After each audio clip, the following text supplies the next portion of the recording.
Welcome to Rauta. This video is done in commercial collaboration with our sponsor, Steelfest.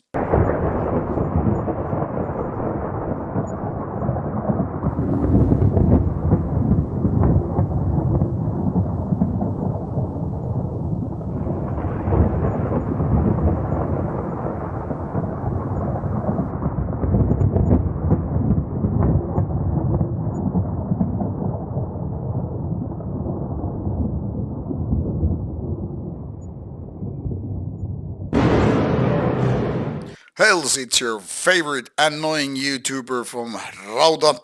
This time, once again, we're heading for some black metal territory. And this one is from Austria. Not only with one album in this time, but actually two. And curious enough, they're both called Fragments.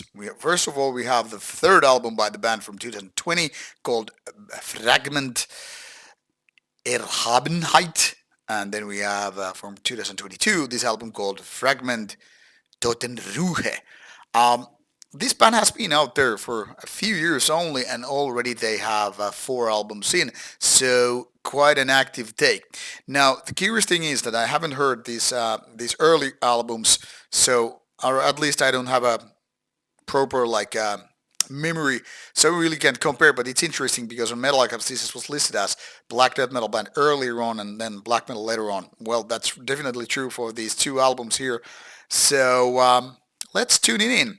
First, let's take a quick look at what the Metal Archives has to say about the members list. Now, mind you, these are not always fully accurate. Sometimes there are major mistakes and all that stuff. So don't take me responsible for that. Now, I don't have the CDs here with me in Spain, left in Finland, so I can even go double checking like if these lineup things match. But assuming this is as already like from 2022, I'm assuming people have making the corrections if there were any needed.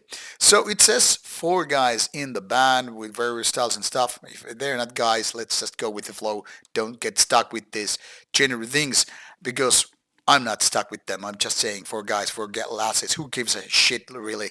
Um, what matters here is that these two albums from 2022 and 2020 and 2022 are both fragments, and not only in terms of album names. These are actually very, very close to one another when it comes to style. These are almost like siblings. Could have been actually like double releases, which makes me think if some of these songs were written as back to back, maybe just split on two different recordings, or maybe the band is actually just very, very consistent in quality and style when it comes to songwriting. But because we are going in chronological order, let's start with the third album. What the hell is happening here? Don't you dare to die on me. No, here it is. It's funny that when you actually do this in real time, things like that can happen. So some 45 minutes, 7 tracks, and this is the Theotoxin album number 1 in this review. Has pretty cool cover art if you ask me. There's these warriors, these weird beasts on the background, some Jesus person and whatnot. Very strong, I could say, biblical take with the snake and all. So I'm definitely loving the art here. When it comes to the music, this is pretty much the kind of a basic standard second wave black metal. Don't get hurt or offended by the pretty standard basic stuff because it's nothing like a bad thing. But I'm saying nothing here happens in terms of out of ordinary or whatnot. One could even go as far as to say this is Austrian take on Marduk, or even a little bit of Dark Funeral if you ask, because pretty much most of the songs are fast tempo, somewhat melodic, and definitely on the darker side of things. So if you're expecting something very, very unique in style and all that stuff, you're gonna be mistaken or disappointed because basically Erhabenheit is focusing on the stuff that you've heard now for at least 3 decades. You have all the kind of a fast tempo aggression, you have those evil riffs which are kind of a second wave black metal trademark and all that stuff. And you have the screamy vocals and pretty much fitting production and all that stuff. It sounds clean and kind of nice, not overly produced, but very, very well balanced. I really can't bitch about the vocals or, production, be it drums or guitars, bass, what have you.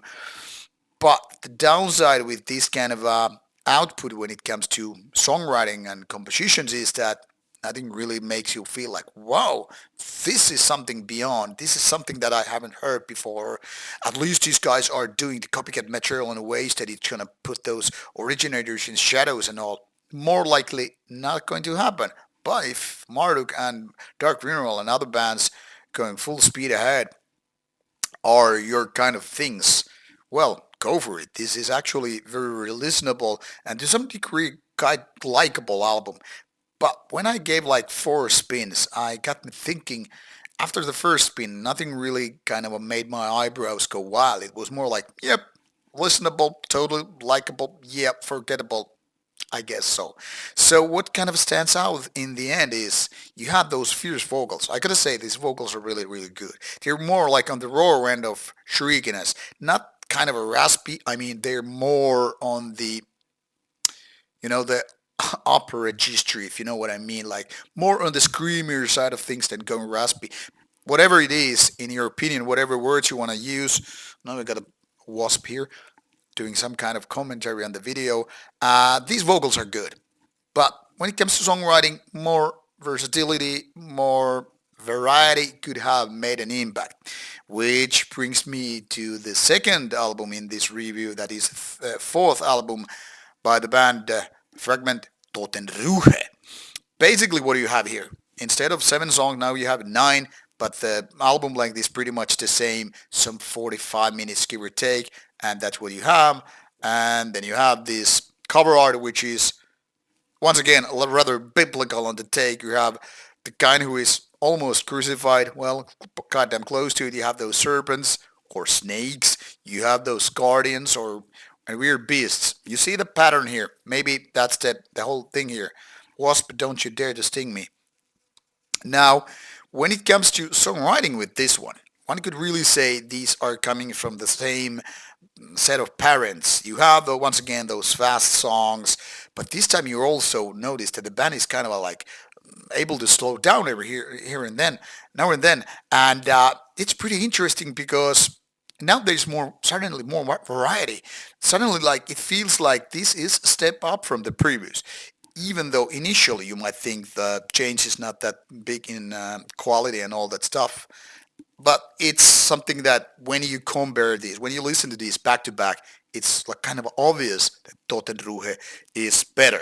Now, should a few months or even years pass and someone is going to play me a random song of either of these albums, I couldn't really tell. These are that close to one another. So unless you're really a fan that keeps these on rotating, listening to a lot of these, you probably won't, make the difference. You won't be able to spot out like, hey, that's the third song from that album. The thing is, these are that close to one another, and this goes both in good and bad. If you're a fan of the style, you will love them both, my guess is. And if you're not liking one of the albums, I kind of think you're not gonna like the other one either. So they are really like kind of like brothers in that sense. But I'd say this again, Totenruhe is somewhat better. Now, what is weird though, they decided to include Marduk cover. Not only it's very close to their own style, but it's also one of those newer songs of Marduk, which makes me think, why include such a newer song on the album? I mean, why not rather go for something old, which would really stand out? Like, hey, we really dug up this 30 years old song, and now we're making it like our own versions of it. Whatever the reasoning is behind that, that song totally fits the theme here. It's kind of unneeded, uncalled for in a way, but I mean, Theotoxin makes it sound like as it's one of their own songs, so really can't bitch about it. And it's a good song. It just sounds like it should have been something different. But overall, I would say this fourth album is good one, and the previous album is a decent one. Difference is not that big, but it's worth taking into consideration if you want to start with either one, like going from worst to best, or just picking the best so far. So Theotoxin from Austria, definitely worth taking a shot and worth listening to. They're on the better side of things, but maybe something more unique, something out of ordinary is needed for really the band to stand out. Compared to Marduk, I think these guys are on the right direction, but not just there yet. These things being said, check out the links provided in the description box or just go for your favorite streaming services with Theotoxin and listen, give them a chance if you like fast tempo black metal, and I think you are able to enjoy both of these albums, at least to some degree. This is Rauta. Should you have any questions, any comments, drop it on the comments box below and I'll get back to you. Bye. Bye.